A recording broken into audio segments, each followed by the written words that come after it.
সাত সকালে মাথাভাঙ্গা রেল ব্রিজের নিচে এক যুবকের দেহ উদ্ধারকে কেন্দ্র করে এলাকায় চাঞ্চল্য ছড়িয়ে পড়েছে। বুধবার সকালে স্থানীয় বাসিন্দারা ব্রিজের নিচে একটি দেহ পড়ে থাকতে দেখে দ্রুত পুলিশে খবর দেয়। খবর পেয়ে মাথাভাঙ্গা থানা পুলিশ ঘটনাস্থলে পৌঁছে দেহটি উদ্ধার করে। স্থানীয়দের অনুমান ট্রেনে থাকা ওই ব্যক্তির মৃত্যু হয়েছে। মৃত যুবকের নাম প্রিয়জিৎ দাস। তার বাড়ি মাথাভাঙ্গা 1 নম্বর ব্লকের পচাগড় গ্রাম পঞ্চায়েতের ফকিরের কুঠি এলাকায়। প্রিয়জিতের বাবা পরেশ দাস জানান, তার ছেলে একটি ফাইন্যান্স কোম্পানিতে কালেকশন এজেন্টের কাজ করতে প্রতিদিনের মতো গতকাল সকাল 9টা নাগাদ বাড়ি থেকে বেরিয়ে যায়। বিকেলের পর থেকে তার মোবাইল ফোন বন্ধ পায়। রাতে সে বাড়িতে ফেরেনি। এদিন সকালে খবর পায় প্রিয়জিতের দেহ রেল ব্রিজের নিচে পড়ে রয়েছে। পুলিশ দেহ উদ্ধার করে ময়নাতদন্তের জন্য মর্গে নিয়ে আসে। মৃত্যুর সঠিক কারণ এখনো জানা যায়নি, তবে পুলিশ তদন্ত শুরু করেছে। ঘটনার শোকের ছায়া নেমে এসেছে পরিবার সহ গোটা এলাকায়।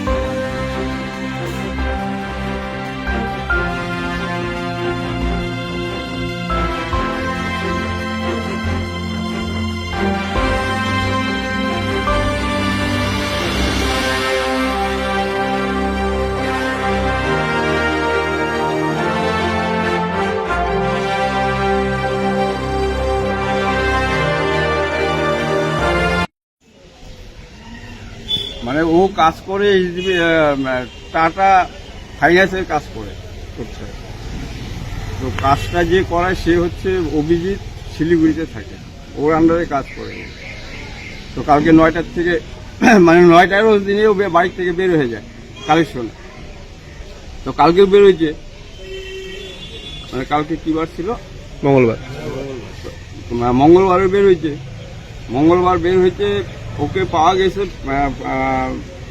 মানে ফোনে কালকে কন্ট্যাক্ট করা যায়নি, মানে ফোন বিজি দেখাচ্ছে। রাতেও বাড়ি আসে নাই না। তারপর মোটামুটি আমি কাজের থেকে ঢুকছি বাড়িতে 5টায় ঢুকে ফোন করি, তখন মোবাইলে সুইচ অফ দেখায়। আচ্ছা, না, সুইচ অফ তখন দেখায় না। সুইচ অফ দেখায় হচ্ছে মনে হয় 6টা বা 7টা, এই টাইমের মধ্যে সুইচ অফ দেখায় মোবাইল। তারপর আর কন্ট্যাক্ট করা হয়নি। সকালে ওইটাই খবর পেলাম রেল স্টেশনে মারা গেছে। কি নাম আপনার ছেলে? প্রিয়জিৎ দাস। ও কি ফাইন্যান্সের কাজ করতো? আচ্ছা, কতদিন থেকে কাজ করতো ফাইন্যান্সে? ওর সাথে কাজ করে তো মোটামুটি বয়স প্রায় 6 বছর। অভিজিতের সাথে।